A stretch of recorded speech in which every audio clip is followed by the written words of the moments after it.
Woo! Welcome, young, old, everybody under the sun. We are back. The summer is still a popping, and so are we. Welcome to the one, the only, the Pop Off Podcast. Right here, we are doing the thing again. We took a couple weeks off because you know what? We also need to re-energize, and now that we've got all this energy, the squad is back. We made a quick substitution for today's episode, and we couldn't be happier. But first and foremost, don't forget to hit the like, subscribe, share, do all the social things that we have been accustomed to do, because we appreciate it and we love it, and we love you guys for sticking with us. And I hope you've had a good and safe summer. Speaking of good and safe, let's talk to the safest member of the crew, Gene Fitzmagic. How are you, sir? What's up, guys? Good to be back, man. Miss Woody, he'll be back next week, hopefully, and then we meet him as we can battle over our Jet takes, because where we are both Jet fans, we both disagree heavily. So I can't wait to battle about the future of our Jets with him when he gets back next week. Amazing. And speaking of battling, the man who battles with the best of them, with knocking you out with movie quotes from now for the modern era until the Silver Age and the dawn of cinema, Mr. Caleb, how are you, sir? Yo, I'm good, man. Can't complain. Nice. Love to hear that. Love to hear that. And last but certainly not least, our guest for today, filling in for Woody, but doing his own thing, TJ from Prop Stars. What is up, my guy? I mean, thank you for having me on the show. I do have to address the Blue Jays hat. You guys just passed our Yankees in the MLB. It hurts. But I will say this. Every time I see a Blue Jays hat, I go back to the Jose Bautista bat flip. It's a memorable moment in baseball. The energy, the vibe. I hate that it got criticized. It's one of those unforgettable moments in baseball. And honestly, I thought Jose Bautista, controversial, but brought eyes to MLB when we much needed it. And every time I see that, I feel like a little, I even get goosebumps thinking about it. It was me and my dad are real close. He's a ball player growing up, and we were watching the game together, and like we're jumping off the couch celebrating, and we're forgetting it's not the Yankees, but it was just that kind of energy that brought back to MLB that at that time was very important. So looks great. You obviously take good care of your stuff. It's bright white, piercing through the TV screen right now. Well, I got to be honest. It's ironic that TJ said that hat brought him back some memories. It brought me memories too, back to like, what was it, 35 years ago when that hat last mattered? Listen, man, you know what? If anybody wants to ruin a great moment, we know that Gene is here for it. I will say this, TJ, you are now my new favorite. Thank you for that, man. I was actually at the bat flip game. What? Yes, I was there and I watched it happen, and the place erupted. I believe they were going against the Texas Rangers, and it was just out of control.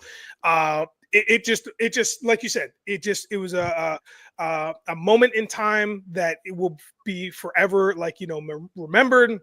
And it was unbelievable. There is when he retired, retirement at the Sky Dome. They call it the Sky Dome, okay, not the Rogers Center. And all the young kids are called the Sky Dome.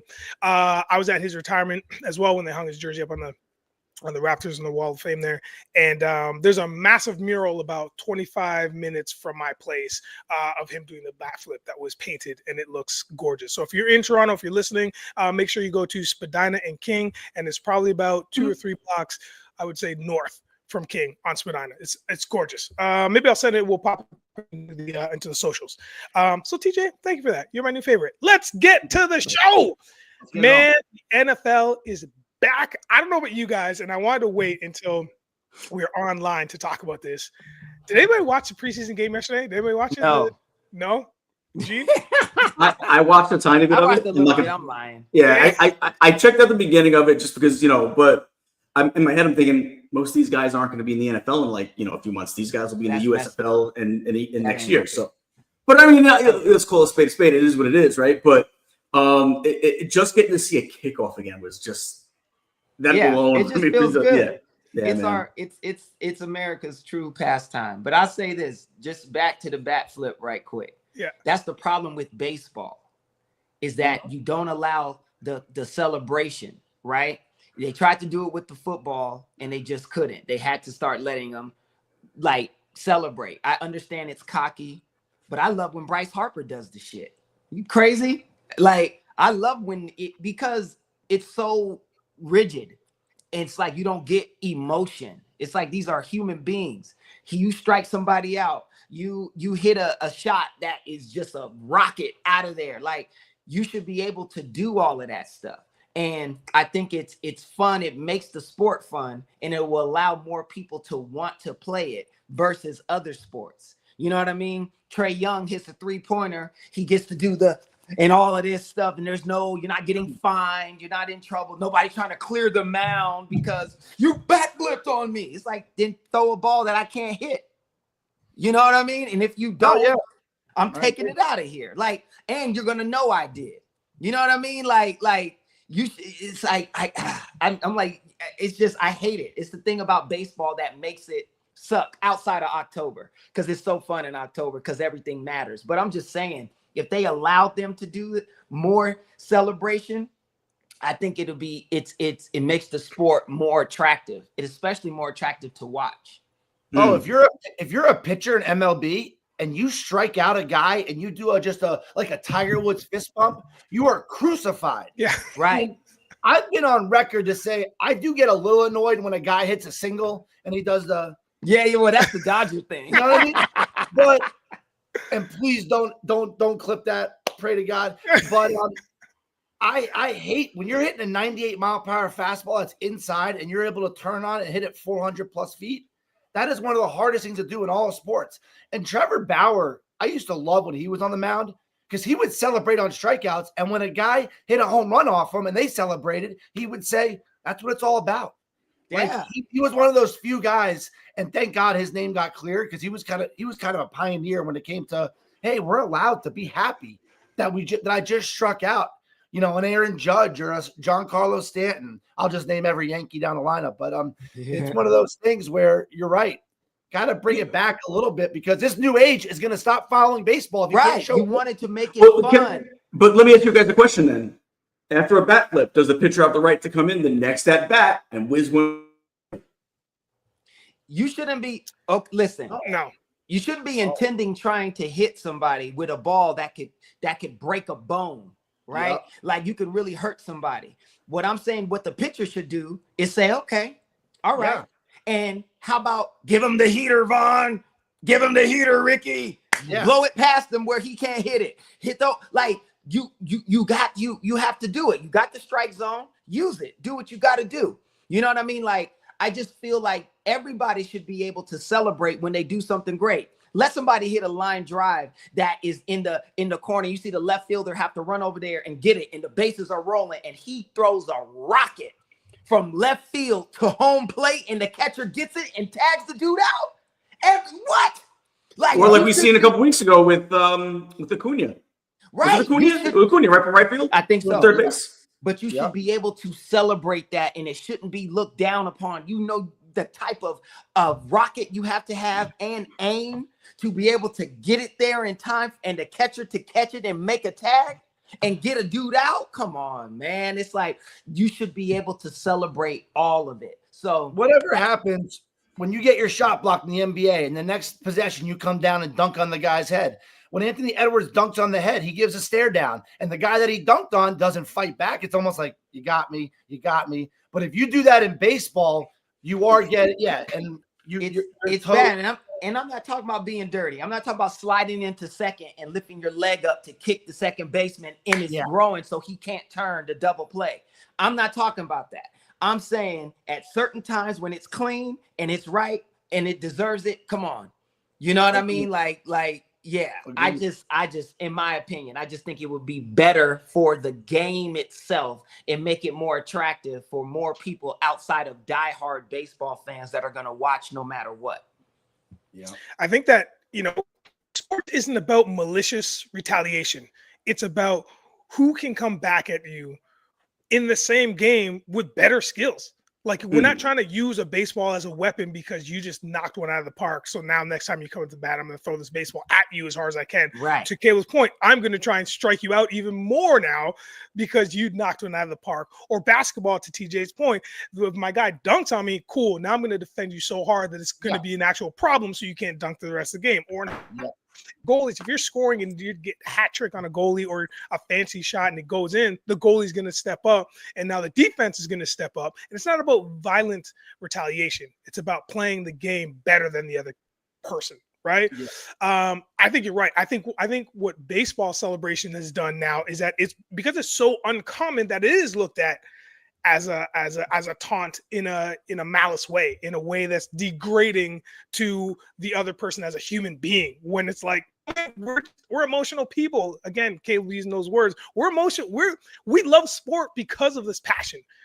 That's why we watch the game. And if you don't allow individuals to have a little bit of a little bit of celebration, I mean, that's the point of gassing people up in sport. What are we doing? That's the whole thing. And I know we got to move on, but like when you see, so like, I'm going to tell you, it's one of the best knockouts I've ever seen because of the celebration afterwards. Alex Pereira knocks out Jamal Hill, whom I do not like. I think he's whack and he deserved it. He gets knocked out and Alex stands over him and does the internet thing. Right.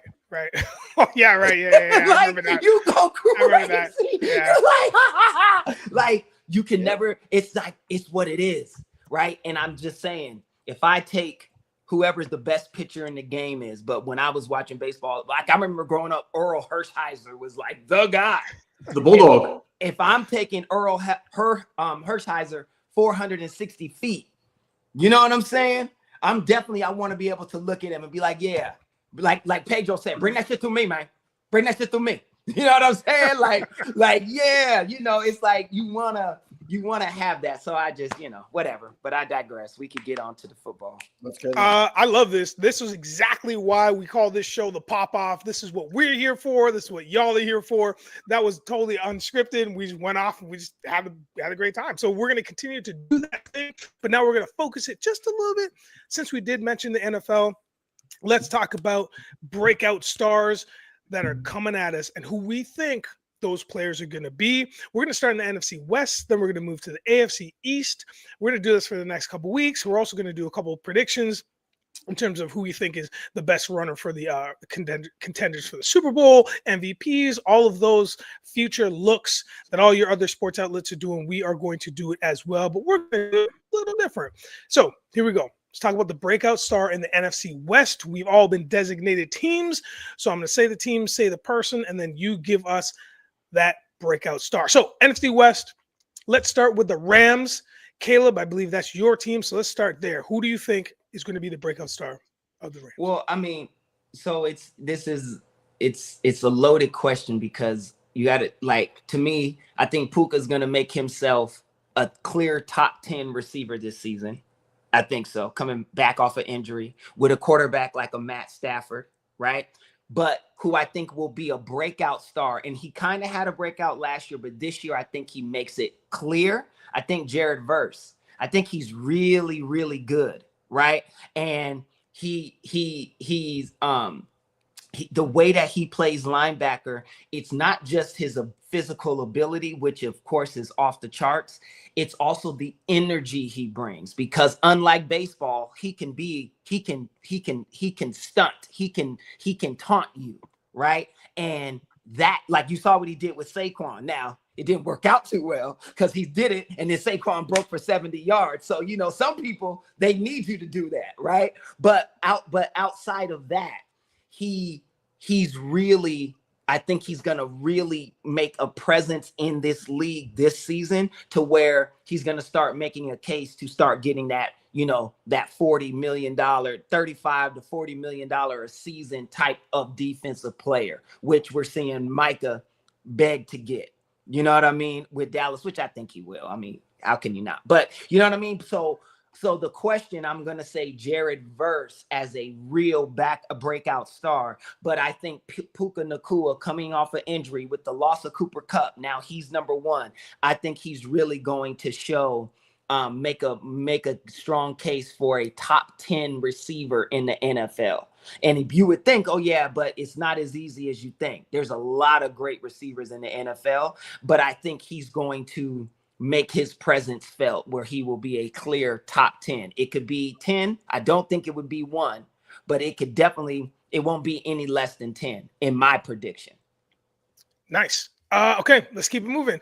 What do we got? We got the 49ers. Gene, what do you got? Oh, for me, it's an obvious case of Ricky Pearsall. I think we've seen a little bit after he came back from the gunshot wound last year, made some terrific plays here and there. I think this is the year now he can put it together another year. This year coming into the season healthy, right? Not having a hole in his chest and being able to really put together a fine season. We don't know what we're going to get, when we're going to get Brandon. Well, not we, but we don't know when the 49ers are going to get Brandon Ayuk back. He's still banged up from last season injury.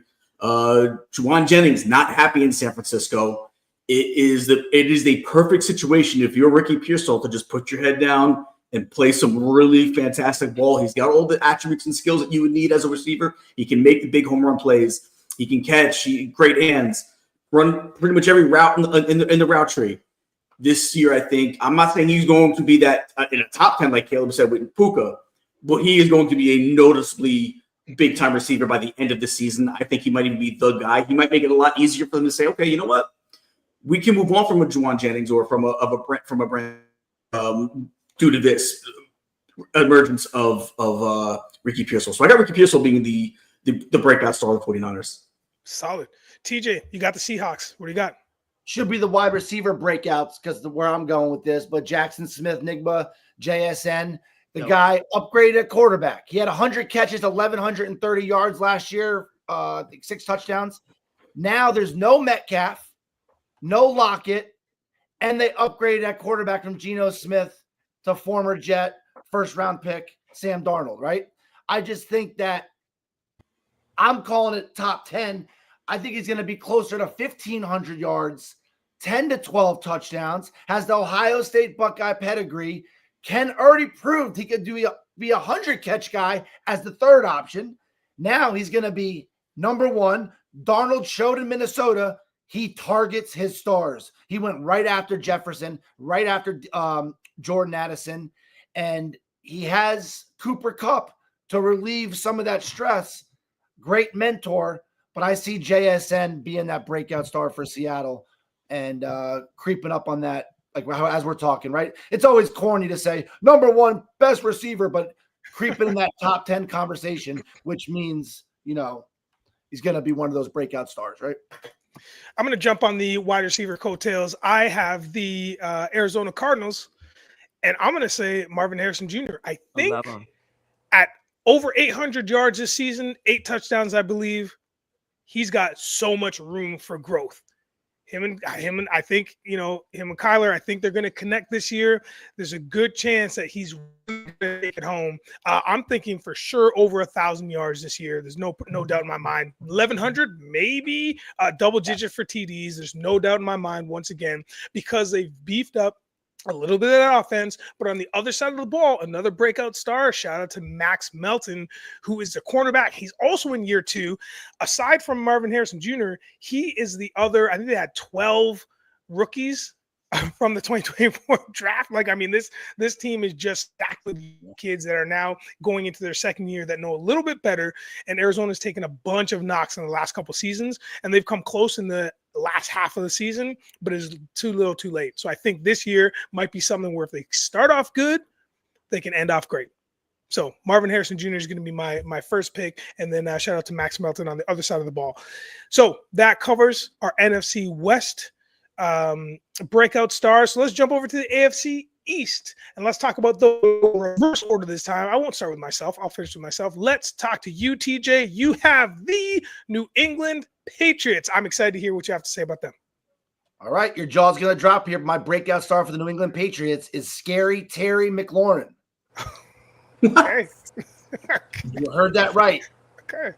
Scary Terry McLaurin went to practice yesterday, gave them a week. I can't hear anything. Hold on. He said that he's going to go to practice for a week, and if they don't renegotiate my contract, I want out. He gave them a week.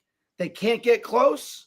He's demanding the trade. He said he will not sign no matter what they offer him now. We all know we don't believe that. Yeah. But I think with Stephon Diggs, Terry McLaurin, Drake May, it's going to be great to watch. He'll be a New England Patriot by September 1st. Mark my words. But as a caveat, I'm jumping on another Ohio State Buckeye, Trayvon Henderson, rookie running back, 4.4, 340, watching that Patriots offense, you always felt like Ramondre Stevenson lacked that burst.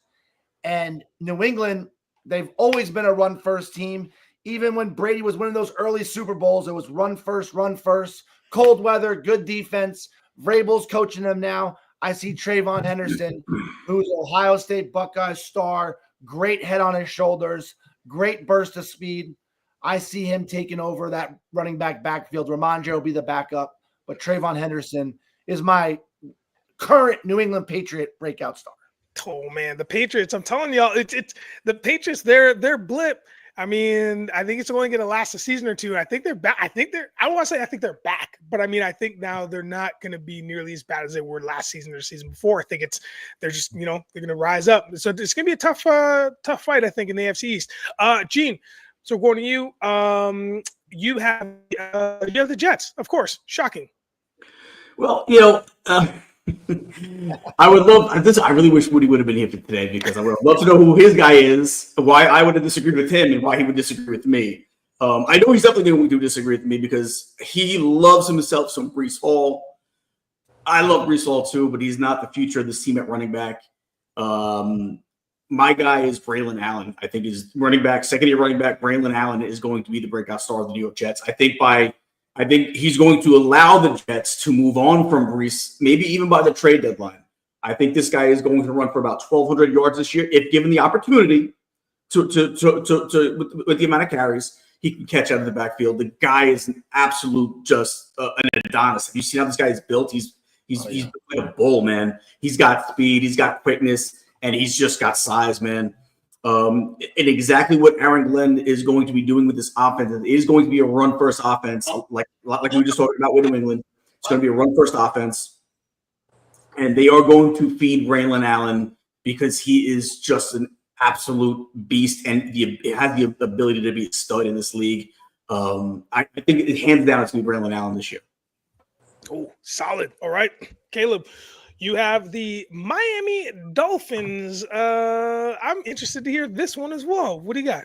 Well, so I think with the Dolphins, it's a lot of it's more redemption and reemergence, right? To be honest, as opposed to somebody new that's going to come do something. So who I really think is going to have a really great season for them, and it was a great pickup, is Micah Fitzpatrick from the Steelers. Him coming back, that leadership in the defense, right? Him playing with a chip on his shoulder because he wasn't expected to get traded, but then gets traded, but goes to Miami. So it's not a bad place to be in.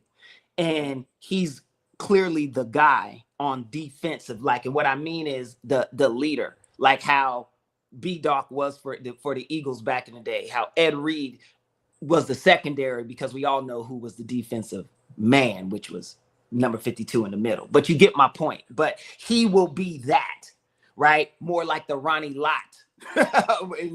Aging myself, if y'all remember who Ronnie was for the Niners. He cut my pinky off.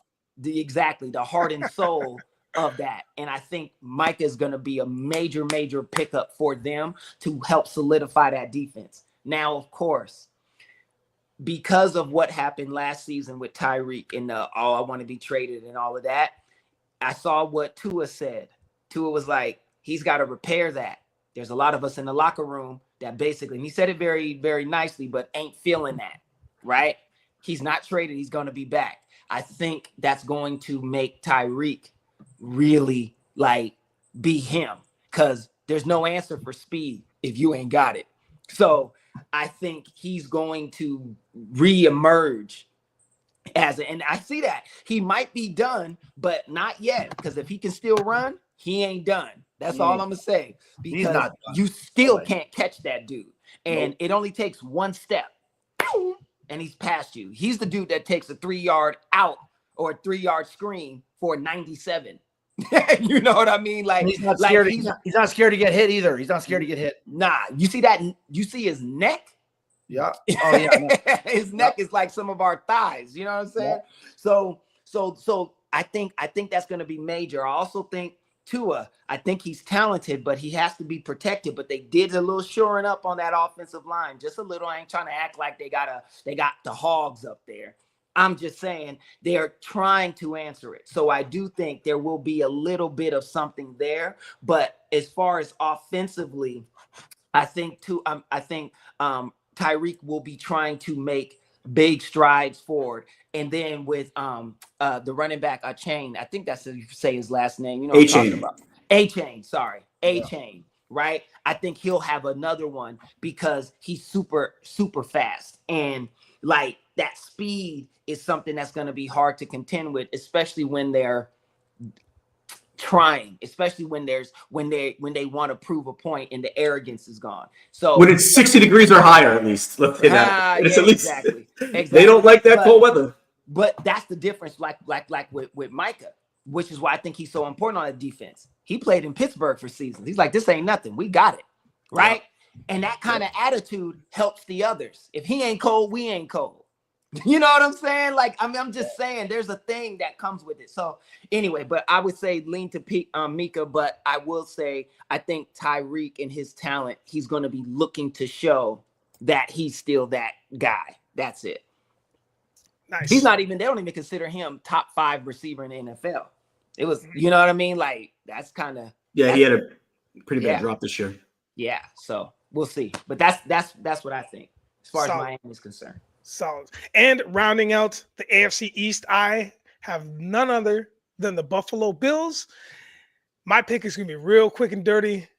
We'll see how this goes. None other than that Kentucky Wildcat running back Ray Davis going into his second year. The reason why I'm picking him is because we all know there's an ongoing dispute still with Mr. James Cook and the Buffalo Bills. I'm not saying it won't be done. Like TJ had said before, we all know these players are going to get signed by the end of camp. We know that's going to happen. But whether he gets the bucks he wants or not, they still need a reliable backfield. We know what Josh Allen is about. We know this, and we know that he's got the effect where he can make any receiver better. We know that. But to set it up, and just in case you didn't hear Caleb say, to set it up, it's like run first, pass later, or I think TJ, even you were saying that with the Patriots, still got to run the ball. You have to be able to run the ball. You cannot win this league or win these games without having a decent running game. And I think Ray Davis going into his second year straight at Kentucky, he only had 442 yards. That's fine. 3 TDs. That's fine. But when a push comes to shove, you need a solid, reliable RB2, and I think he might be the guy who might come in the clutch if this whole dispute cannot be cleared up between Cook and the Bills. I'm looking at Ray Davis. I'm also looking at, because for some reason I wanted to go both sides of the ball, but yeah, I also want to shout out to Dorian Williams going into he's a year 3 linebacker for the Bills, and you always have to remember that the other side, defense wins championships. That's what we've been saying for how long. Not only can you have a great, fantastic, fast offense, you need to be able to stop the ball coming from the other side. And I think having a linebacker such as he, ferocious like Williams, I think you guys are good to go. So those are my 2 picks. Ray Davis, year 2 running back, and Dorian Williams, year 3 linebacker for the Buffalo Bills. That covers the AFC East. Is there any other players or things? I was just going to say, I think Keon Coleman for the Bills may get an introduction to top 15 receiver this year. Like top 15. You know what I mean? Like, he was on my list. I think he can because he's really, really talented. But he also has, in my opinion, the best quarterback in the NFL throwing him the football. And there's that. Yeah, and I said it. I don't care. Everybody knows about GOAT Mahomes. But I seen he let Jalen Hurts beat him. Bad. And and Tua replaced Hurts. I'm just playing. I love Hurts. We got a chip out of it. But I'm just saying, I you know how I feel about Josh Allen. Anyway, that's irrelevant. I just think that Coleman has a shot to be top 15 simply off of stats alone, targets, receptions, yards, all of that, because he's got that dude throwing him the ball. And you have Shakir and Kincaid that can take off the attention with James Cook. Yep. And Ray and RB2. They're loaded. And I think the Final Four is going to be in the AFC. Allen, Burrow, Mahomes, and Lamar Jackson. I hope so. I just hope we get to see some more. And hey, great for the Chiefs. But I do want to see Lamar or Burrow or Allen. Burrow's already got there once, but I want to see some new fresh faces in the AFC. But we all know it goes through Andy Reid and Mahomes, you know? Yeah. Anybody, any extra? And they look good too. The Chiefs got some new, stuff that they can keep their receivers out of jail. They'll be all right. It's funny because it's true. No, it is. I'm like, these dudes are tripping. Yeah, like, man. Rice, didn't you just have a knee injury? What are you doing going to jail? Like, what? Bro. That's because they're in Kansas City for a whole season. So then when they go back home, they wild out, man, because there's just nothing to do in Kansas City, man. So they get home and they start tripping. They start going bananas. Gene, anything from you, bro? Nah, man. I like the Keon Coleman idea. I think Keon Coleman definitely is. And Ray Davis is definitely he can start on some teams. Yeah. So I could see him, definitely being a guy that if they might be one of the reasons why they're having a hard time signing Cook, because they got Ray Davis right there. Mm-hmm. Could be it. It's a good call. Hey, I want to say thank you once again to all those people that are watching right now, or you'll be listening at some point, or if you're just listening and doing other things, we love that too. This is the pop off. We got a whole bunch of people in the room. I think we're up to 49 or 40 or something, whatever. I'm just making numbers up right now, but make sure you hit like, subscribe, share. 41. That's 8 off. Not bad. Like, subscribe, share, do all the things that you do. You're going to be with us for a bit longer. We got a couple of the topics to talk about, which I want to get into the nitty gritty. I want to talk about the Cowboys. We already mentioned it. Oh, God. Parsons. I got to do it. We got to do it. What's going on with Parsons, man? Is he going to be a Cowboy for life? I question that question after seeing the tweet that he just dropped. So, if you guys have seen that. Tweet? So he dropped a tweet with a meme from Baptist.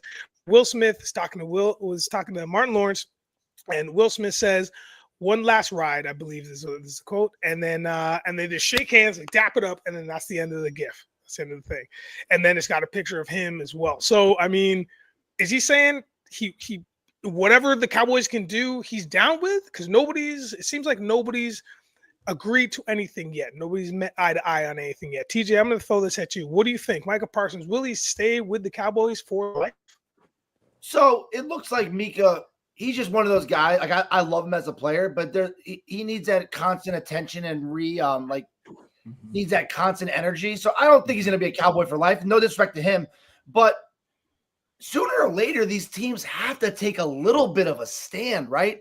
It's not always just like pay the guy. Now Parsons is a great player, but sooner or later, so what? Every single owner and GM just has to cave. Like, I brought up Scary Terry. He just got a contract extension 2 years ago. And now he's like, pay me my money.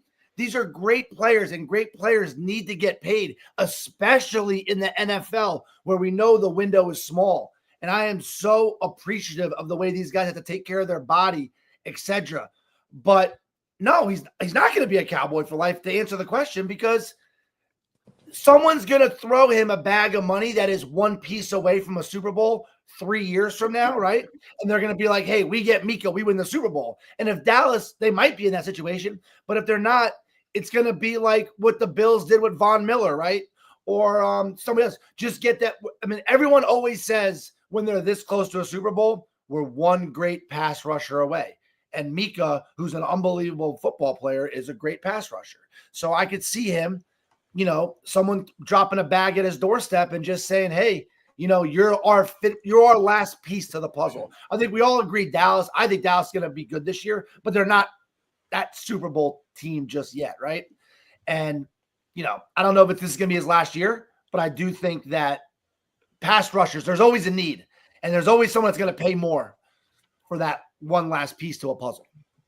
The pass rusher position has just incrementally inflated or grown within our verbiage, within our dialogue when talking about NFL defenses extremely since in the last 5, I would say less than 10 years for sure. All of a sudden pass rusher, that's such a specific position. And now it's premier to be a good pass rusher across the board. Before we've had smatterings of them, but I mean, now it's a premier position. So let me ask you this, Gene. This social post, right? This can be construed as positive or negative. once again, it's the bad boys, Will Smith talking to Martin Lawrence, and they're like, yo, let's just do it one last time. What do you think? Positive or negative message? I mean, maybe positive for this season, saying I'll just give it this last season, but I don't think he's going to be a Cowboy long term. And it's not even a money thing at this point. If I'm him, I'm out. I don't like the way they handled the negotiations on their end. Now, does he someone like TJ said? He's one of these guys that always has to put himself in the center of attention. I get it, but you know what that is? That's being a Dallas Cowboy. They're drafted into this thought where they need to be in the center of attention. It's always their quarterback is always the best quarterback. It's always the best run. They're the best of everything. So you commit to this with this thought of, if you're the best defensive player on your team, well, you must be in the whole country because you're a Dallas Cowboy. There's already that attention that just gravitates towards Dallas. But having said that, if there's a book that you could write on how to offend your star players and not re-sign him, they're doing that right now. Just follow everything. If you don't want to re-sign one of your star players, just do everything that Jerry and Stephen Jones are doing and saying in the media right now by saying, "Oh, well, the chants for CD were much, much louder. I barely heard anything." Then Stephen Jones comes out and says, "Well, we want to pay him, but he's got to want to get paid too." What the hell does that even mean? He's got to want to get paid too. Of course, he wants to get paid. What are you talking about?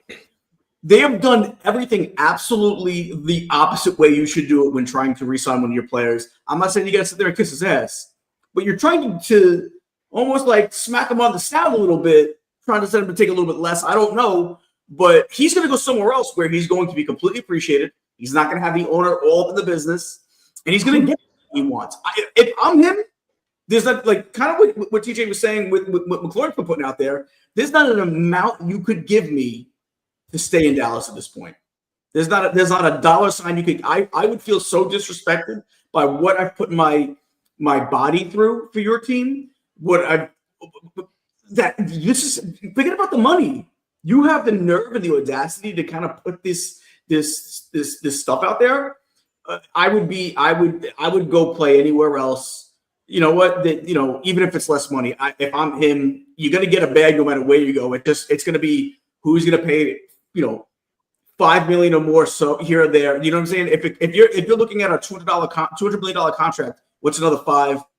Go somewhere where you're going to be appreciated and where the ownership isn't a circus. Because what they've treated this negotiation from ownership standpoint is like a fucking circus, and I would be out. I would be out in a heartbeat. I'm surprised he hasn't already demanded a trade. By the end of this episode, we might even find out he did. I would be out of there so quick. I would want nothing to do. I'm like, that's how you feel? Okay, I'm out. Trade me or I'm sitting out. Which is a stance a lot of players are starting to take. We've seen a lot this season where there's like, cool, man, trade me. All of a sudden, 3 weeks later, they're like, oh, no, okay, cool. Or pay me? No, cool, man, I'm out. Hey, Caleb, let me ask you this, bro. This is Parsons' final year of his rookie contract. So he is poised in position or trying to position himself to be the highest played defensive player. This could happen. What do you think? It could, it shouldn't, right? And here's the thing. Here's what I'm gonna say. Jerry's been doing this a long time. He's had some of the best players to ever play the game on his team. True. So he's not stupid. Here's the thing that people are ignoring about Micah. Yes, he's fast and a great pass rusher, and we're in a pass-first league, so it's very important. It's like having a great cornerback, right? Because you need those because of everybody's passing 60 to 65% of the time versus running, right? Here's the problem with that. Micah's in a division with two teams who do what? Run the football. Guess what Micah is not good at? Stopping the run. Mm-hmm. Nobody's talking about that. He's an undersized linebacker. He's not Myles Garrett. He's not TJ Watt. He's not 6'5", 6'6", 275 pounds and running a 4.5. No, he's not, right? So he's asking for all this life-changing money, not saying he shouldn't get it, but what I'm saying is the guys that have that, they can not only rush the passer, they can block, they can feel a hole and stop the run. He can't. Saquon Barkley is not scared when he sees Micah. Yeah. You know what I'm saying? Like, I'm being honest. That's the difference. Here's something else also that everybody's overlooking. The Cowboys lost a major piece to their defensive line that helped Micah. His name is DeMarcus Lawrence. Guess where he is? Seattle. So when you lose somebody that's putting pressure on that end, that forces a team to pay attention, and now you got this fast dude running around, it makes it hard to stop. He's gone. So now we're only watching for number 11. So now you being undersized when you got two offensive linemen that are no less than 6'4", 6'5", 320 pounds. Stop it. Stop it.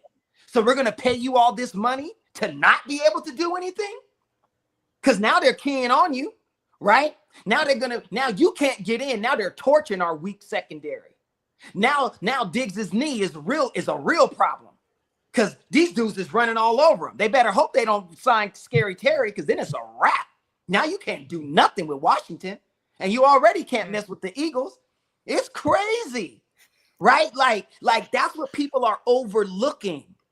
We just, Micah, pay him. Maybe. I agree with you. I agree with you. I actually agree with you. My thing on it is, if I'm Micah, I don't like the narrative. No. I'm not talking about Micah. I'm talking strictly on Jerry's side, where I can understand why he's not doing it and just breaking the bank like the Steelers and the Browns did. Now, but keep that inside. The way he's going about it in the press. Oh, well, Jerry can't keep nothing inside. Shit, his players got podcasts. Yeah, Micah's on a podcast. Talking about the best 5 quarterbacks in the league and all. It's like, bro, it is. Bro, come on, man. You know what I mean? So we already know they keep everything out in the open, right? That's how they do it. But I'm just saying, yes, very much so. But Jerry is not wrong in how they're nervous about just breaking the bank for him, right? Because that's going to stop you from being able to get another huge piece. Now, what they got to do is, and here's where they're slipping the GM side, you got to be able to draft, because there's no short. Let me tell you something. You'll be better. You could find better pass rushers faster than you can find a better quarterback. I promise you that, because that position is difficult. It's not easy, right? So you can find, look what we did. Jalen Carter, all kind of people. When we lost Hargrove, I was like, no. Hargrave, like, he went to the Niners. I was devastated. I was like, no, we got Jalen. I was like, man, hopefully, one season. We like, man, we don't Hargrove who, right? Like, that's what I'm saying. Like, with defense, it's never an issue to really find pass rushers. You can find them more than you can find a good cornerback, and before you can find a great quarter. You know what I'm saying? Like, receivers and defensive pass rushers are a dime a dozen. Watch what Matthew Golden does. Watch. Like, I'm telling you, so again, Micah all day. You gotta, because he gotta get it now. He can't let this season come around. And what I say about the Lawrence not being there, and you see his sacks go way down, right? Oh, tragedy. Because now your value plummeted, right? Mm-hmm. So he's got to try to get it all now. Because if he comes to this season and it ain't what it was, then it won't be what it ain't. Yo, TJ, you were going to say something?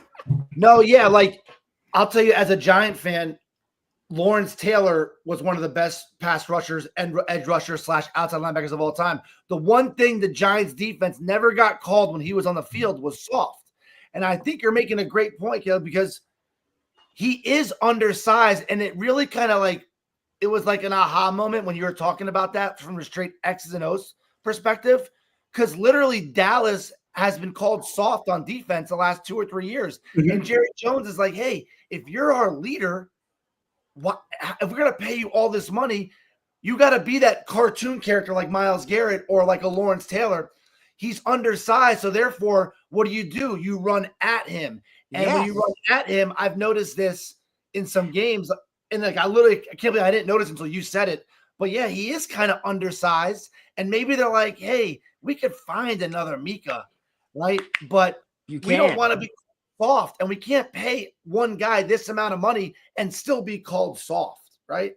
Yeah, and I'm telling you, you can. When we played when the Eagles played Dallas, you watch it. When we're running the ball, they are obliterating Micah off of that. Like, he's all like this while Saquon is just breaking, right? I'm serious. But that's also Saquon, though. Like, let's no. Saquon's not even getting touched by him. I'm saying the lanes that are created by that offensive line that are hogs. Yeah. That's what I'm saying. Like, he's not even a factor in the play. Yeah, that's what I'm saying. He's on his back, and Jerry Jones has paid a lot of people to be on their back. But that's my point. Yeah. Right, like that's the thing. So that's all I'm saying. You know, when it comes to it, like that's the thing with Micah that it kind of gets ignored. Now, we've mentioned a couple other teams in conjunction with players and, their best fit and undersized and whatnot. We've mentioned the Giants. We've mentioned the Cowboys, obviously the Eagles. So that just who will be this year's surprise? Who will be this year's NFL surprise for the better, not for the worse, or it could be, actually, you know what? It could be for the worse. It could be, because there is a lot of rumbling. I don't know if you guys have seen, but some outlets are kind of predicting that this could be the Chiefs' year to slide. This could be the season where it's gotten to them. It's a long haul. They've gone the whole yard for quite a few seasons now. That can take a toll mentally, if not physically.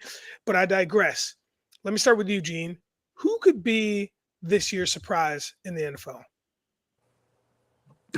I wish I wasn't going first, because I wish somebody else was going to take the team so I could also agree with them, not seem like I'm being a homer. Surprise. This isn't me being a Jets fan. If you yes, it is. Yes, it is. What are you talking about? It's really not. It really is not. If you ask Woody thinks the Jets are going to be bad this year.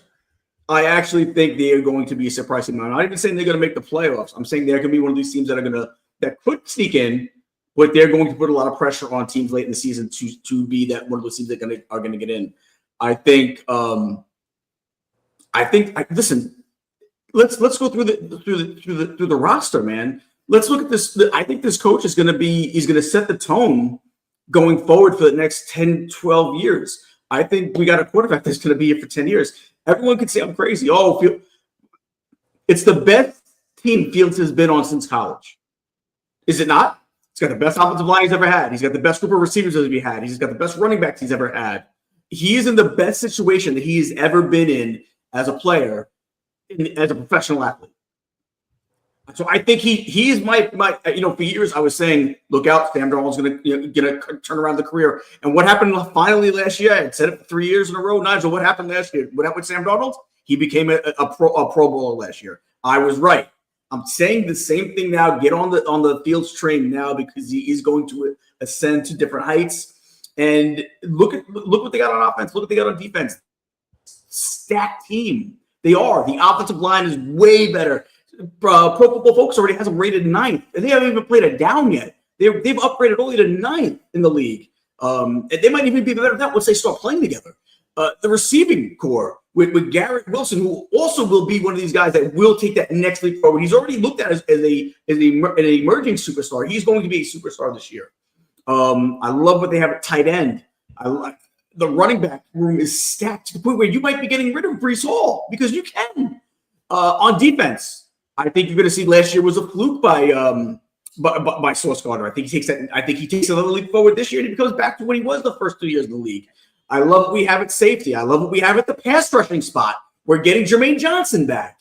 We finally now developed Will McDonald, and he's only going to get better too, because he could have been somebody you could say is going to be a surprise star this year, because we've already seen him do things in camp that he's never done as a pro yet. And when they talked to Aaron Glenn about it, they said, "Hey, we've never seen him use that bull rush technique. Where'd that come from?" He's like, "He could always do it. It's coaching. They've never coached him up to do it before. We're going to make sure he uses all his tools."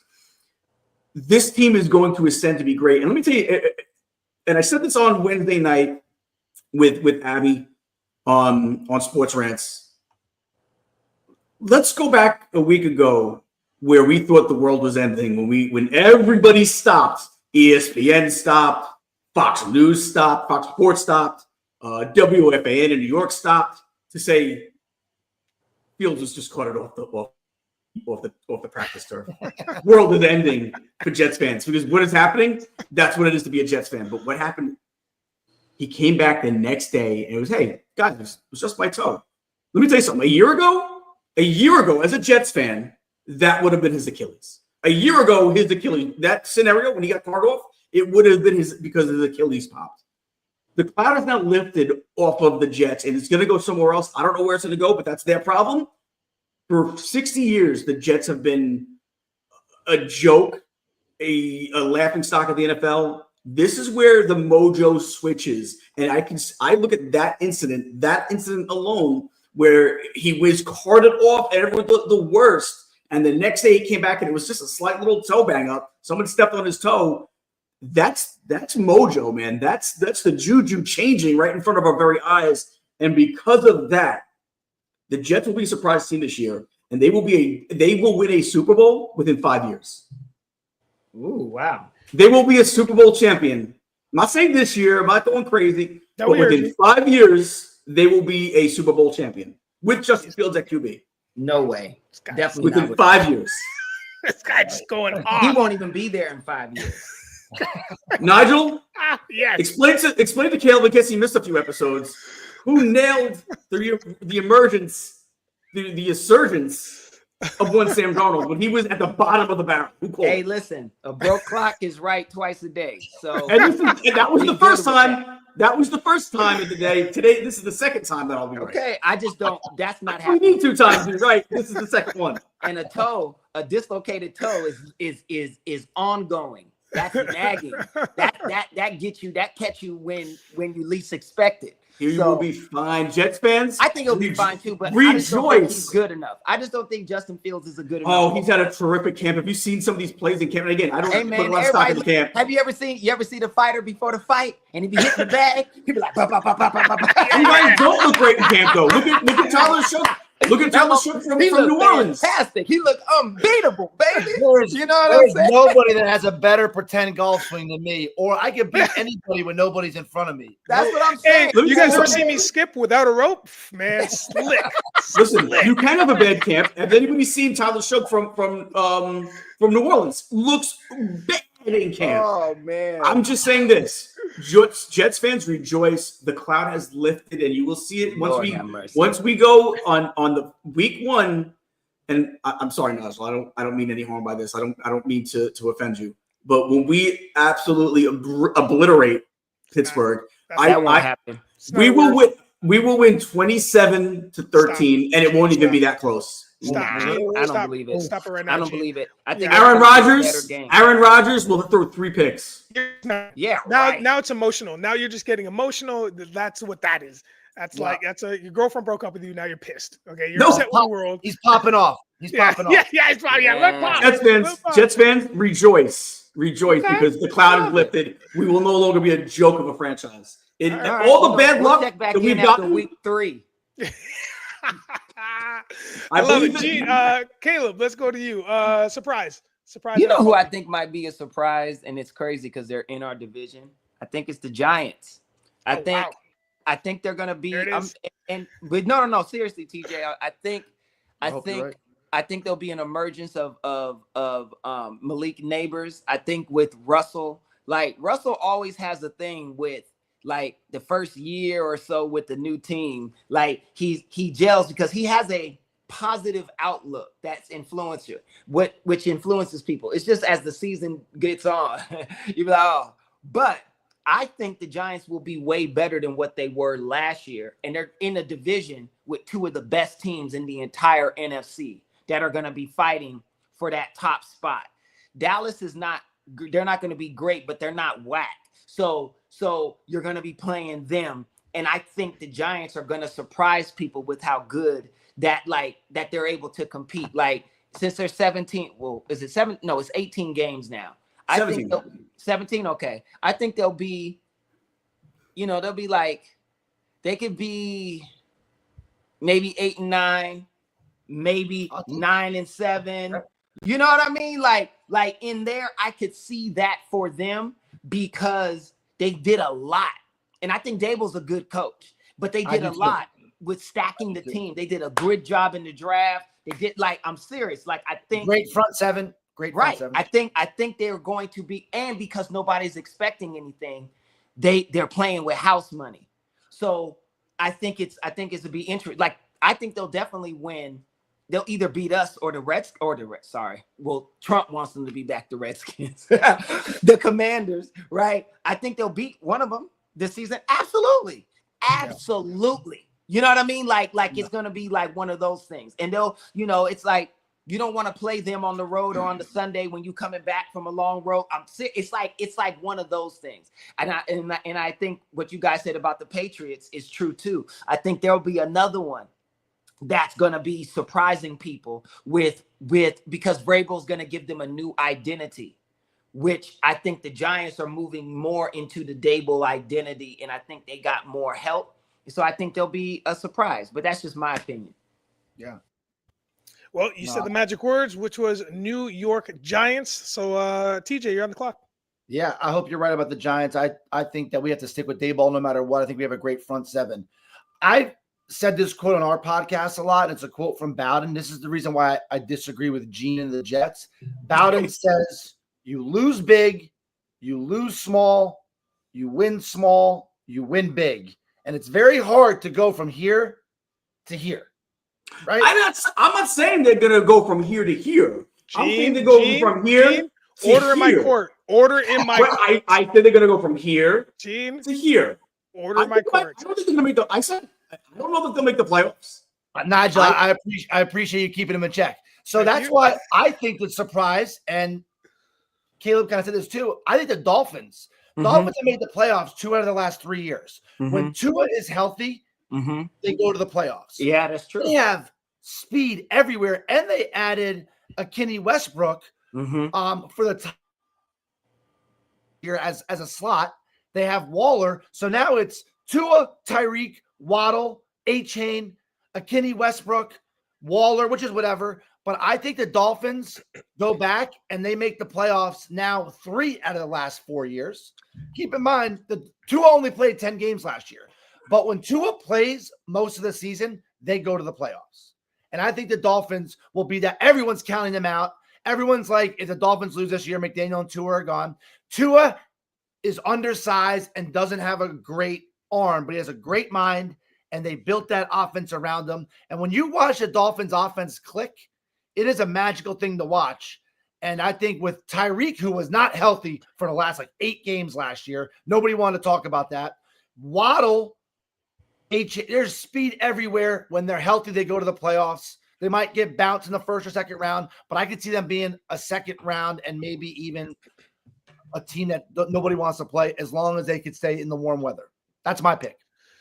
It's shocking how like the dichotomy of what is the Miami Dolphins. To your point, when Tua's around, they're great. When he's not, they're bad. Like it's so drastically different to the point where when Tua's not around, which feels like more often than not, we just generally say the Dolphins are bad. Like it's just that extreme, right? It's so crazy. That's a great stat, TJ. Like I didn't even really realize that again, because it's like, well, Tua's injured, Miami sucks, and then you just walk away from it, I believe they win no more than 5 games this year, and McDaniel was at the end of the season. Oh, wow. Gene, your time is up. My turn. Okay, now we're talking about, last but not least, it's my turn to talk about the NFL Surprise Team of the Year. You guys kind of touched on one team. My runner-up is the Patriots, because I like what they did last year. They just feel like they're I like Vrabel. A resurgence, yeah, absolutely. With the addition of Vrabel, now it just feels like boom, they're going to take it to the next level. But my team, and I called it from last season, I called it from last year, is the Denver Broncos, because there is something about that squad. I don't think they're surprised because they were in the playoffs. Here's the thing. I think there's a chance that they could slide just as fast as they kind of came up and rose towards the end of the playoffs. I think so, man. Bo Nix is now going to his second season. Bo Nix is going to I don't know how those sophomore slumps go, man, because sometimes they're really, really bad. You know what I mean? True. But, everything, to your point, Caleb, everything is on the rise for them, is on the comeuppance. They finished with, 10-7, I think. 10-7 record. They made it to the playoffs, which is the first time they did the playoffs in over a decade. They got beat up by the Bills, which rightfully so was going to happen no matter who played the Bills anyway, but they kind of showed up a little bit. So, just for them to be there was a big deal. Obviously, Sean Payton knows what he's talking about. I just think that they're going to do a lot better than they did last year, and that division is going to be a little bit more of a shootout. Now, I think they're just really going to fight for what's right and what can be theirs amongst the Chiefs, Chargers, and the Raiders. Not the Raiders. we'll see.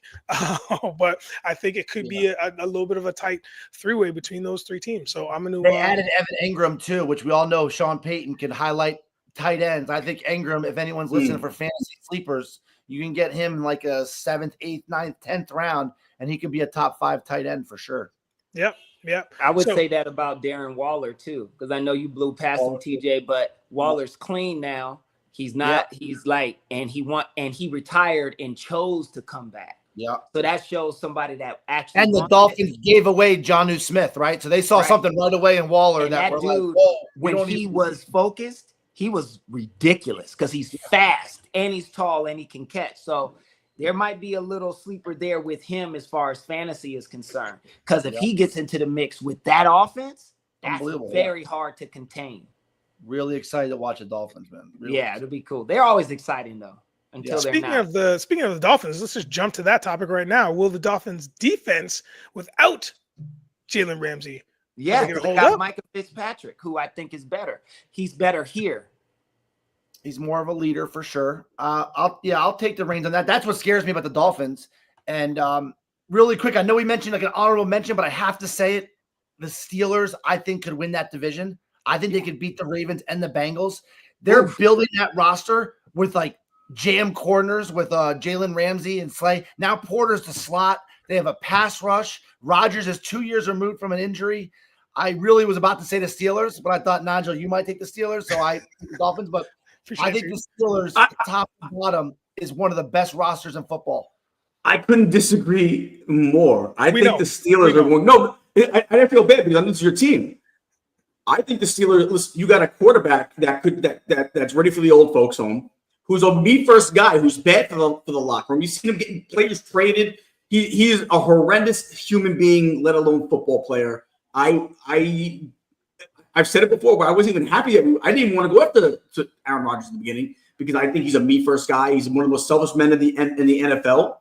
I think what they did is they downgraded at corner. I think Slay is washed. I think Ramsey isn't what he was a year or two ago. I think this team is looking to I think this is a team that's looking to make changes, and they kind of just. I don't think this is the year for them. I think I could see them. Not as bad as the Browns, but I don't even see them finishing in the top two. Your Ladies Honor, and gentlemen, Your Honor. Wait, do I not make valid? Wait, do I not make valid points? Your Honor, may I approach the bench? Yes, you may. You had Slay for Caleb. You had Slay for years. Do you agree? It's Slay. You think you order my court? No, I'm not talking about Slay. I think he's. Okay. You know what I think? I'm talking about. Your take about Aaron Rodgers. Your Honor, I know it's your guy. I know you love Aaron Rodgers. Video evidence that I would love to display to the court of Mr. Magic over here raving about Aaron Rodgers coming to New York. No, wait. Gonna be, and that was when we already had him and had a roof for the laundry for the team. It's That's what we already had them when we already had them and had a roof for the laundry. But if you go any episode prior to him being a Jet, what did I say? And it wouldn't have been right. The second they have a breakup, it's the worst thing ever. I know, right? She's the love of my life. I love her. You have no idea. I couldn't imagine myself without her. They break up. You know, she's the worst thing ever. Like I don't even know what I saw in her. Like, why didn't you guys tell me sooner? She doesn't clean. She doesn't respect herself. She doesn't think about others. That sounds like Aaron Rodgers to me. All right, so minimum, Pittsburgh, please listen to me.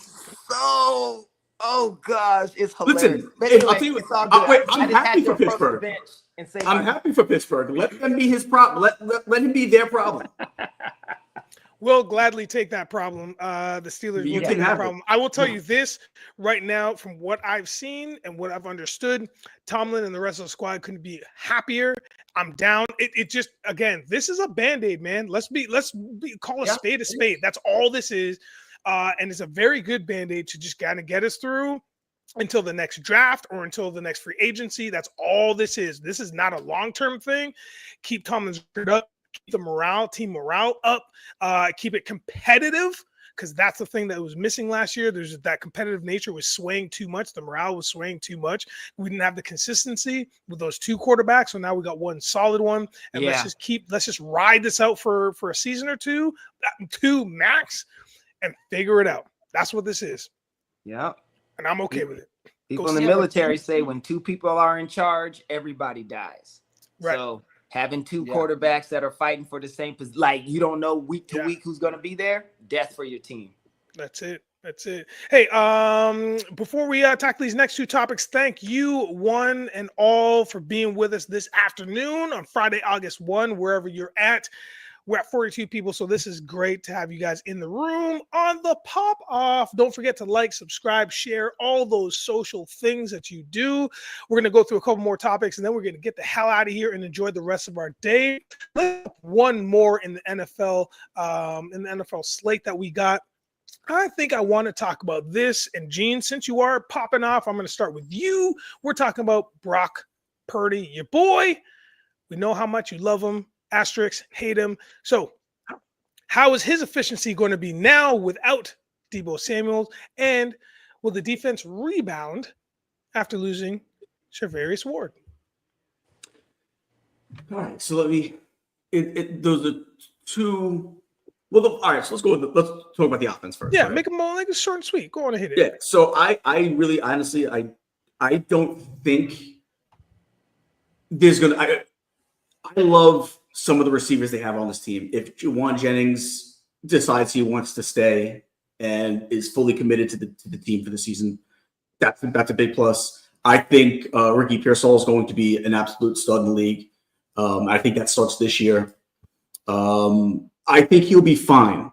I also think we overvalued Brock Purdy due to where he came from and how he became a pro. And I think we overvalued him because some of the other players they had around him. They're saying that a lot of talk that Trent Williams is having a horrendous camp, that his age is starting to show a little bit. If that happens during the regular season, if him having a bad camp showing his age leads into the season, that's going to be a problem for Brock Purdy. As we've seen in the previous years, whenever he didn't have everything clicking around him, all the players healthy. You see, there was and you can say this for a lot of quarterbacks, don't get me wrong, but there was more of a significant difference with him than there would be with other quarterbacks when they had the same situation around them. Without Deebo, he definitely, but I don't think that matters that much this year because I think Deebo isn't the same player he was 2, 3, 4 years ago. He's taken a lot of hits, a lot of beating. Especially because they have him also playing running back at times. That's added stress to your body. I don't think he's going to recover necessarily, or I don't think he's going to improve this year than he was last year. I think if anything, we're going to kind of now start to see the quarterback that he is. I think we overvalued him in the beginning. When things were bad, they were really bad. I think he's going to end up somewhere in the middle, and he'll be a good quarterback, not a great quarterback. I don't think they win the division this year. I don't think they make the playoffs this year, although I think they win some games. I think he puts up decent numbers. Again, decent numbers. I don't think he's going to be a Pro Bowl quarterback year in, year out. So I think we see what he is now going to be, which is kind of like a middle of the field quarterback. Somewhere like around 15. We'll go maybe from somewhere between 12 and 17. All right. A decent quarterback, not a perennial All-Pro. Now on the defense. Do I think they can rebound after losing Ward? I do think so. The reason why is this, and I didn't love him as a coach, but I love him as a D coordinator, is Robert Saleh. I just think that he is not a great head coach. There's just too many things that he doesn't get, too many concepts that he can't really seem to master as a head coach. But as a defensive coordinator, he is one of the best in the business right now. We'll see if this year he can prove he is the best. He changed that Jet defense around overnight. We've seen how bad they dipped after he left. And now he's in a spot where he literally can only just worry about defense. He doesn't got to worry about what the quarterback's doing or the offensive coordinator's doing or what's happening in the running back room or the wide receiver room. He can literally just worry about stopping the team in front of him and putting all his all his brain in the of how to run this defense. They still have players there. They still have somewhat a stacked roster on defense. They have done a great job of finding young talent on defense later in the draft, round 3, 4, 5. They've done a great job of that over the years. I think that defense is going to be back up to back up to where it needs to be, and I really do think it's going to be solid. That really leads them there. I think he's a defensive genius, just can't run a whole team, and I do think they'll be fine on defense. TJ, how are you feeling about the 49ers right now? Yeah, it's all about health with the Niners, right? It's a historic 10-year run on how unlucky they've gotten with injuries. But Juwan Jennings re-aggravated his calf, and they said it's bad. Like he might even have to play one game of preseason. Is it calf though, or is it holding kind of stuff? No, but I'm saying, do you think he's saying, you know what? I didn't get my money, and now my leg hurts? Is it one of those things? It's holding. It said that. That's the first thing I thought of when I read the article. When I saw the report. Yeah, but I just don't think that's the way it's going to work. Like he's definitely not getting paid if he's hurt now, right? So, and they said he suffered a setback. To me, those are words you never want to hear. Mm-hmm. But no Ayuk, no Juwan Jennings now. Maybe obviously Deebo's gone. Kittle, Bosa, all these guys are always hurt. I just don't think that this is going to be their year because they're already getting bit by the injury bug.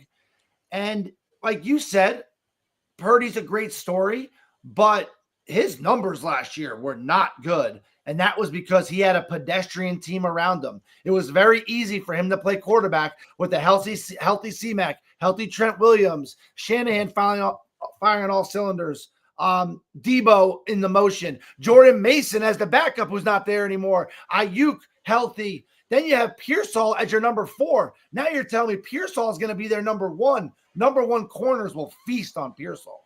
He's a good slot guy. I don't trust him as a number 1. So now it's literally they're already getting bit by the injury bug. I mean, I just don't trust them. I'll pass the floor, but I just don't trust them this year. I mean, I think Purdy's going to have a better season than Justin Fields. No, I'm just playing. He may not. It's depending on the weapons he got. But I will tell you this. Not saying much either way, by the way. But yeah, I know. You guys, you know what? I want if I don't want to cut you off, but if Fields is a Pro Bowler this year, you each owe me a dinner. You each if he's a Pro Bowler, you each owe me a dinner. Okay. Actually, I'll say this though, because that's a little unfair because Burrow, Lamar, they're all Josh Allen, Mahomes, they're backing out. We already know. No matter what, they're backing out. So Russell Wilson was a Pro Bowler last year, right? Yeah. So the Pro Bowler thing doesn't count. Hey, that's a good point. So wait, you're saying he could be a Pro Bowler? Yeah, I could be a Pro Bowler. I mean, hey, look at me right now. Don't I look the part? Yep. I look good. You know that's all Gene needs. That's all Gene needs. And he's convinced. Yeah, didn't but he could fight a UFC guy last year? Yeah, yeah, and that still stands. That all right. Caleb, so Sean Mosley. So what I'm just saying is not Sean Mosley, Sean McNabb. What was it again? Sugar Sean. Sugar Sean. Yeah, he just got beat again. But here's the deal. Marab took him down again. But I'll just say this. I think your point about Kittle is right, TJ, like, because he is a little injury prone, but when he's there, he's definitely something. You getting CMC back, right?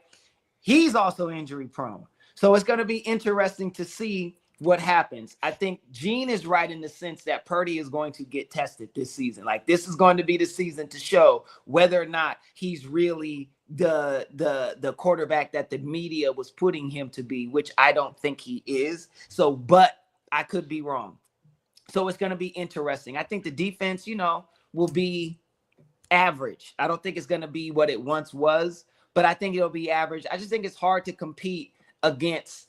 I think Seattle's going to give them runs for their money. I think the Rams are going to give them runs for their money. I think, you know what I mean? Like the Cardinals will come in and aggravate them because Kyler Murray is special. To me, he is. He's just little, but he's dynamic. He's got a cannon for an arm. He can run. So he's going to cause problems. They got great receivers. So I don't see them being that, you know what I mean, as like they once were, where they're just dominating that division. I think the Rams will win the division this year, to be honest. But, it's all dependent upon injuries because, an injury can change everything. But you know what's crazy about Brock Purdy too? His stat, he threw 20 touchdowns and 12 interceptions last year. Yeah. That is like embarrassing. I mean, you're not even 2-to-1 ratio. But I mean, Lamar Jackson had 20 touchdowns by like week 5. I mean, this is like crazy stuff. Yeah. Tua had 20 touchdowns and played 10 games. Like, I mean, Right. We're going to see. Purdy, great story, great guy. Before he got the contract, gave all his O-lineman money. We all love Brock Purdy. Once we get that aside, is he capable? Yeah. Without having a literally a Hall of Fame team around him almost. Like it's crazy, you know? Yeah. So it'll be that, but I don't expect him to do too much. You know what I mean? Not really. Listen, we've talked a lot about the NFL. We're excited. The NFL is right around the corner. Like we said pre-show or even during the beginning of the show, watched a little bit of the NFL last night just because I was like, it's back, baby. I'll watch anything at this point. It's back. Yeah. I wasn't heavily attuned to it or like grading anything. I just need to see some running. Just need to hear some whistles. You know what I mean? I'm good to go. But let's fast track to what's happening in the MLB. TJ had graciously commented on my hat, which Gene very quickly decided to shoot down. So he took my moment away from me. But I will say this. In Nigel's Cap Corner, this edition, of course, I had to come with the OG Jays hat. I have multiple hats, as you know, and multiple Blue Jays hat, but I was like, nah, because things are going so well for us. Unpredictably. What's that? The Cito Gaston. The Cito Gaston. Shout out to my boy. I got this. I got the full back. It's clean. It's the smaller version of the logo. You got the baseball in there, but I got the 1992 World Series patch on there. This is one of the Yep, this is one of the cleanest baseball patches in the game, or just logos for the World Series in the game. Obviously, got a fullback, the fitted here, and you got the raised batterman in the back. You got the black guts in there with the gray UV. However, if you are Canadian, you do know that it's a very weekend, and that means it is time to jump on Weave. It is Carabana weekend, so of course I had to come at you with the pink Carabana version of the T-Bird. Now this, I don't know if you know this drink. If you guys have this drink in the States, it's called Ting, T-I-N-G. It's a Caribbean drink, and it is the best. It's a grapefruit drink. This is the pink version of it. Boom, you got the 20th anniversary patch right there on the side, and you got a flat batterman on the back. You got the black and with the white band, yellow UV. I am wearing this one all weekend. I am super stoked for Carabana weekend. Or maybe I will wear this version, which is the green Ting version. You got the green T-Bird. You got the yellow T with the 20th anniversary patch, flat battery on the back. Same thing on the inside, black guts with a white band and a yellow UV. It is a good time to be in the city. Let's jump into MLB very quickly before we get the hell out of here. I want to talk about the trade that just happened. There's a lot of things that happened too. I'm not too crazy baseball savvy, but I know we made some moves. That one move when they had the rubber band game against Baltimore not more than 3 days ago, Baltimore pitcher got traded in the middle of their back-to-back game from Baltimore to the Jays. Things are popping off. So let's talk about this. If you are privy or savvy, gentlemen, I think TJ, we will start with you. Who won or who lost the deadline? No, I'll say this first as a broad stroke, right? And not breaking down every individual trade. That's right. It's obvious that MLB is so wide open this year. There's a lot of teams that are looking at it. I think the Pacers in the NBA kind of set this tone where, hey, we can win it this year. We can steal a championship. They didn't do it, but it gives you hope, right? So I think MLB, the American League, is so wide open. You saw the Yankees, who everyone thought were kind of down and out. But I think the Yankees or the Blue Jays or the Tigers could steal the American League. And now the National League is looking a little more human. So, and guess what? Even though National League is murderer's row, the Blue Jays and the Yankees don't have to go through the Cubs, the Padres, the Dodgers, the Phillies, the Mets. We don't have to go through that. We have to go through one of them, right? So I think the Yankees, the Blue Jays, and the Tigers and the Astros all say, hey, we have a shot to go to the World Series this year and maybe steal a ring where maybe 2 or 3 months ago there was no hope for those teams, right? So I think that there were buyers and sellers. Obviously, the Padres were very aggressive because the Dodgers are showing kinks in their armor, right? So now the Padres are like, wait, we could take them out this year. Let's add all these crazy pieces, right? They bolstered their bullpen, which is already good. and they didn't have to get rid of Cease, which was a big thing for the Padres. Everyone's like, oh, if they get someone big, they're going to get rid of Cease. But I think that overall, it was certain teams that are obvious sellers, the Orioles, and a couple others. And the obvious buyers are the Padres, Mariners, Yankees, Blue. I didn't really see exactly what Toronto did, but I don't know if they did much. But Shane Bieber, that was a good pickup. Yeah. I just think that you saw it was a line in the sand. We think we have a chance. We're making some moves. We don't think we have a chance. We're selling off and building for the future. We thought the Orioles might be an AL contender this year. Obviously, They're selling. They got rid of Cedric Mullins and Ryan O'Hearn pretty quick, and Laureano. Those are three important pieces that we thought would be important pieces of that lineup. Now Mullins with the Mets. Now the Mets have a true, I think, leadoff hitter, and he made 2 over the fence. Yeah. Just like how Fields can play quarterback, and I could pretend like I'm robbing home runs. See? But Mullins is a great addition to the Mets, great speed, and but I think there was a line in the sand. Either you think you have a chance or you think you don't. And we saw the teams that think they have a chance. Good point. Oh, you're muted, bro. Yeah, you're muted. Yeah, just realized that. My bad. I was just saying that was an amazing breakdown, TJ. Thank you for that. That's beauty. Caleb, what do you have to add to this? I think the Padres won. Yeah. You asked who won. I think the Padres did. They did the most work, right? And I think TJ is right as far as they see a chink in the Dodgers' armor, right? But we all know what happens. You got to prove it in October. And that damn bat is it's a problem.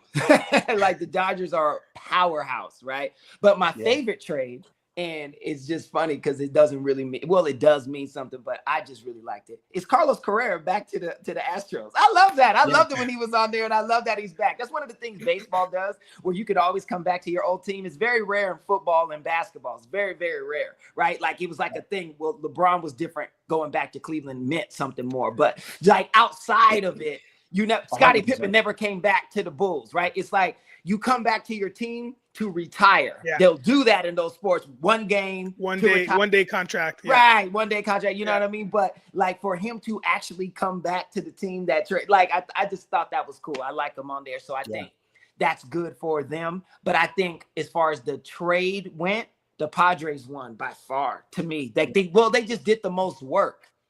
Yeah. Nice.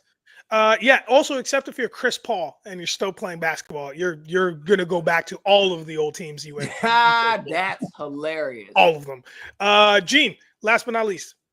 I thought New York won. And when I say New York, I mean Mets and Yankees. I think they both did tremendous. Okay. I mean, I'm saying both of them. Yeah. See what the Yankees did, adding McMahon, not having to sell the farm to get Suarez as a rental. McMahon's going to be here for another 2.5 years. What they did, I think they saw, okay, listen, there's really we don't have a matchup with any starting teams that are selling starting pitching. So what let's do is let's overload our bullpen to where that we don't even have to get, as long as we're winning by the 5th inning, we're good. And they did just that. They got like 3 or 4 guys in that bullpen that are or have one time been a closer, are and have at one time been an all-star, and all controllable for more than this year. So they got guys that are controllable. They gave away a little. I think the highest prospect they gave away was Everson Pereira, who was rated 12th. So they not only did they improve their bullpen significantly to the point where you already have the Seattle president of operations saying, "Thank God we don't play the Yankees anymore because that bullpen is stacked." We did that without giving up any of our big pieces. And the Mets did the same thing. They added to that bullpen to where that's another bullpen. They had 2 or 3 relievers that are going to make that team even more tougher to beat later in the games. And they also got themselves a center fielder, which is something that they needed. I think they were looking. It looked like they were looking at Robert from the White Sox for a little bit. They were overvaluing what they could get for Robert. You know, with the money they owe him and how bad the year he's had, they definitely overvalued. So either they really wanted to keep him, or they thought they could steal some prospects from a team. So instead, they went the Cedric Mullins route.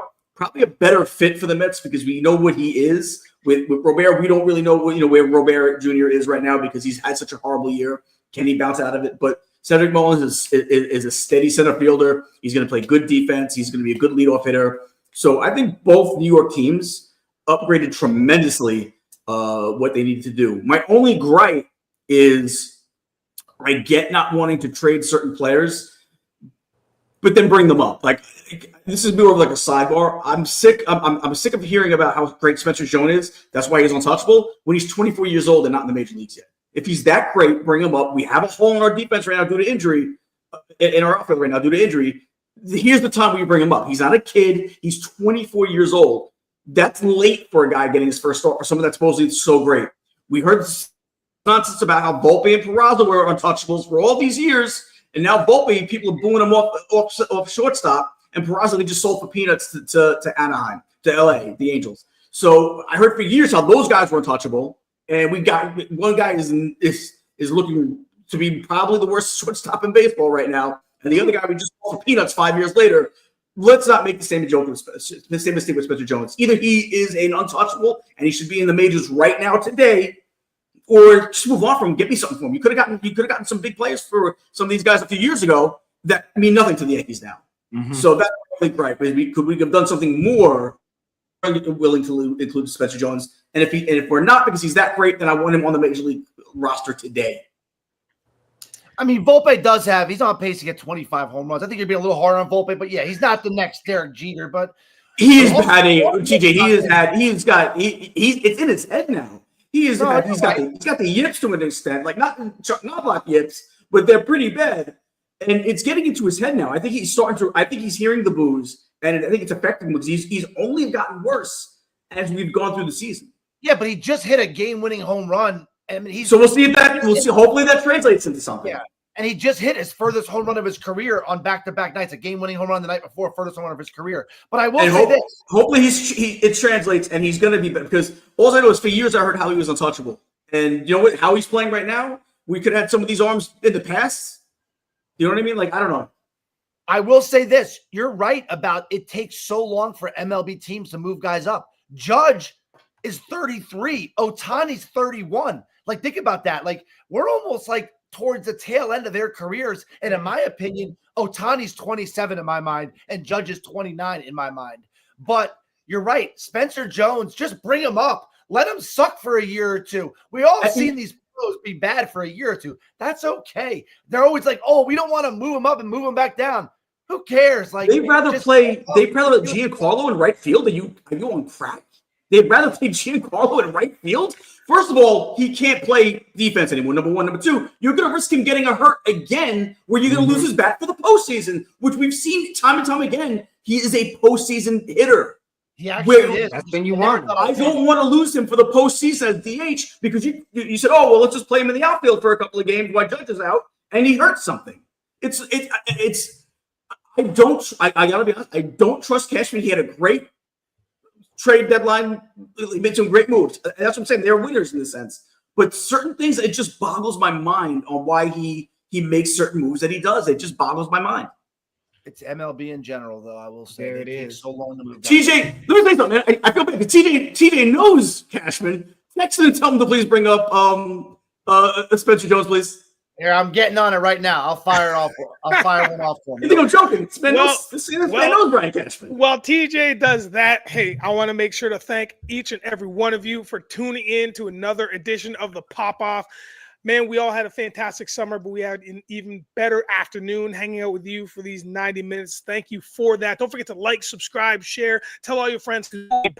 Same thing, 12:15 Eastern Standard Time, but I would be remiss if we didn't do weekend words to hit us out of here. Caleb, weekend words from you, sir.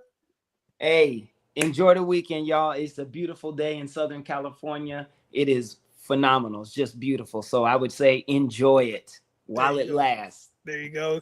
Gene Fitzmagic, weekend words. Yeah, to all my Canadian friends, happy Carabiner weekend. Cute. And for any Jet fans out there, it's okay that you have a team now that is going to is going to be great. You have a great team now, and within 5 years, we will win a Super Bowl. We were so close to getting out of this thing without another Jets. Great to be back. It's great to be back with my boys. That's all. Let me just say that. Great to be back with my boys. Look forward to a lot of things coming up with the show, with the channel, everything, and everyone just have a great weekend. Great. And listen, man, TJ, it was a blast to have you on the show, my man. You are welcome back at any moment in time. Just let us know. Your breadth of knowledge is refreshing and fantastic. Weekend words from you, sir? Yeah, I will say this. I'm honored to be a guest on your show, first of all. Southern Florida, Canada, Southern California. I mean, we live in a great country that we get to do all this kind of stuff. And I love that we could all have different kind of views, but also find common ground. And I think that we wouldn't be able to do it without the great, country. I'm throwing Canada in there, but there's common ground here. Oh, well, the 51st state eventually, I heard. Part of the world and not in other parts of the world where you can't talk about anything. And, it's just a great, great country, great world, great continent, I'll say, that we live in. And I'll leave it at that. Awesome. Thanks, man. Well, once again, we appreciate you. Hey, everybody, have a fantastic afternoon and an even better weekend. Don't forget, do me a solid, listen to a little bit of reggae or soca or something. Just a little bit if you can't handle it, just for the Caravan of Weekend, because we're doing it. Peace. Later, guys.